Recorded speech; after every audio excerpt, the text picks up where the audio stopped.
Claudio, lo primero que se me ocurre que surge a partir de esta breve charla que tuvimos por teléfono es preguntarte sobre la flauta, porque cuando estábamos hablando, obviamente lo que le digo a todo el mundo, este espacio está para decir lo que a vos te interesa decir, y me lo dijiste de una manera tan clara. A mí me gusta hablar de la flauta, así que no se me ocurre mejor punto de partida. ¿Vamos con eso? Bueno, cómo no. Sí, la flauta, imagínate, es un instrumento que es muy hermoso. A mí me gustó mucho desde chiquito. Mi hermano me regaló para mi cumpleaños de 14 años, me regaló un cassette de reedición nacional de trova, decía Jean-Pierre Rampal en sonatas clásicas y modernas para flautas, pero en el disco tocaba una flauta sola. Rampal tocaba una sonata de Benda, un compositor alemán, una sonata de Richter, que creo que es de lo que hoy es Checoslovaquia, y una sonata de Prokofiev, un ruso, un gran compositor, con piano y con clavecín, y bueno, a partir de ahí yo quedé muy impresionado por la flauta, y después, bueno, si bien yo ya tocaba la flauta dulce, empecé a ahorrar y con la ayuda de mi papá me compré la primera flauta. La flauta, hablamos de la flauta traversa, ¿no? Que la inventó Theobald Böhm, que nació en 1794 y murió en 1881. Y era flautista de la corte real de Bavaria. Y él empezó tocando con la antigua flauta barroca, que tenía la cabeza que era cilíndrica y el cuerpo cónico.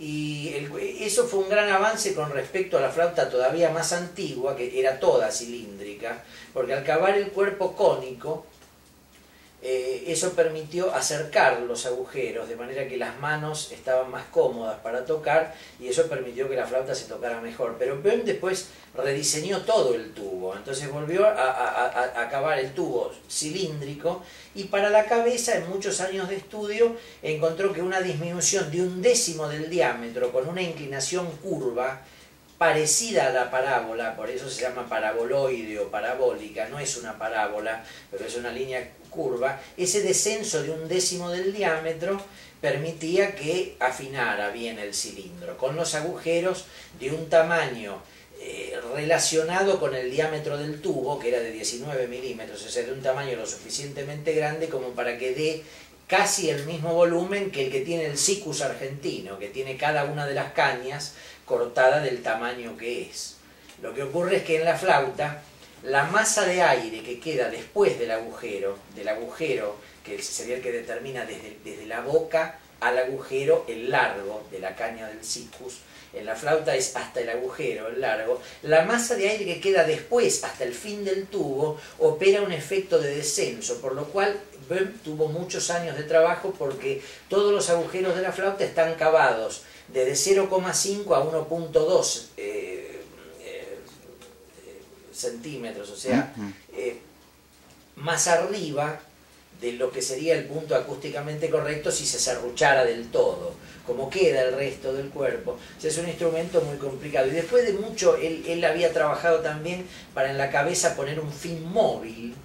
También había inventado una flauta con los agujeros movibles, lo cual yo no me la puedo ni imaginar. Un milagro del tipo como artesano, como fabricante, era un fenómeno el tipo, ¿no? Y tuvo 9 hijos, también era un fenómeno. Eso. Y resulta que, bueno, él llegó a la conclusión de que el fin, que es con un tapón y un disco de metal, un tapón de corcho, el fin superior, el agujero por donde se sopla tenía que estar a 11/16 de pulgada, 17 milímetros. Entonces, bueno, en la búsqueda de esas medidas el tipo tardó 60 años. Lo que pasa es que ahora, en el momento en que uno oye cómo suena la flauta, oye una cosa linda, que los intervalos están todos correctos, y el mecanismo de llave, por ejemplo, a veces los mismos flautistas son injustos. Por ejemplo, por no saturar, como yo, que a lo mejor te estoy cansando con toda esta para nada que te cuento, a veces en los mismos CDs de flauta los flautistas no hablan tanto, por miedo de ser pesados. En un disco muy lindo que se grabó en Francia hace poco, donde grabaron un arreglo mío de un tango de Mores, tanguera, una maravilla de Mariano Mores, ¿no? Mira. Gran compositor, extraordinario, valor argentino, Mariano Mores, y música de grandes compositores europeos, de Telemann, de unos contemporáneos, Bernard Mañí, Piris, un tipo que también compone allá. Ponen en un momento, hablan de la flauta de Böhm, porque grabaron una obra de Leonardo Di Lorenzo también, que fue un gran flautista italiano que después trabajó en Estados Unidos, que murió en el año 62, cuando yo tenía un año. Y entonces dice, la flauta de Böhm, dice Böhm, inventor de un sistema de llaves que permite afinar mejor. Sí, digamos, dicho así, es lo mismo que decir, suponete, Jesucristo fue un muchacho que era rabino y que tuvo bastante problema con el Sanedrín y tuvo una muerte un poco difícil. Más o menos es cierto, pero digamos, si se saca la conclusión de qué significó en la vida de tantos millones de personas Jesucristo, es un poco más.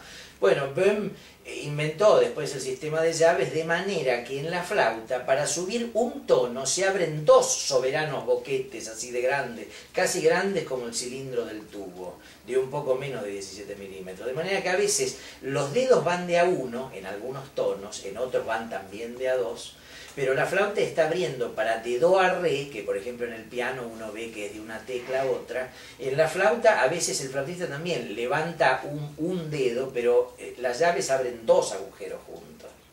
O sea, de manera que la flauta tiene un agujero grande para cada uno de los medios tonos, para cada uno de los sonidos.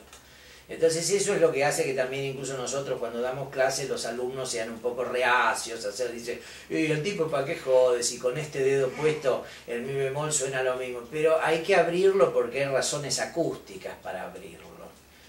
Y esa es la razón por la cual también hay que estudiar tantas horas las escalas, que al que le gusta lo hace feliz. Pero digamos, el tipo que no tiene mucha, increíblemente en los conservatorios, entre la gente que va a estudiar flauta, no saben qué tienen en la mano. Es un instrumento con mucha historia y relativamente reciente, porque vos fíjate que estos cambios se producen más o menos para 1850, Böhm ya tenía, después de trabajar como 40 años, desde el 810, desde 1810 cuando nacía la Argentina, para 1850, como para el Acuerdo de San Nicolás, el final del gobierno de Rosa, ya la flauta en Europa estaba diseñada.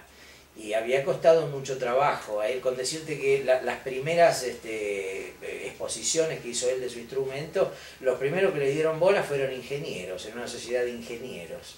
Ajá. Los músicos no le daban pelota, porque tenían el sistema antiguo, la flauta antigua con el cuerpo cónico también había ido progresando hasta unos sistemas de 5, 7 o 13 llaves, eran más perfectas, pero no era lo perfecta que es la flauta actual.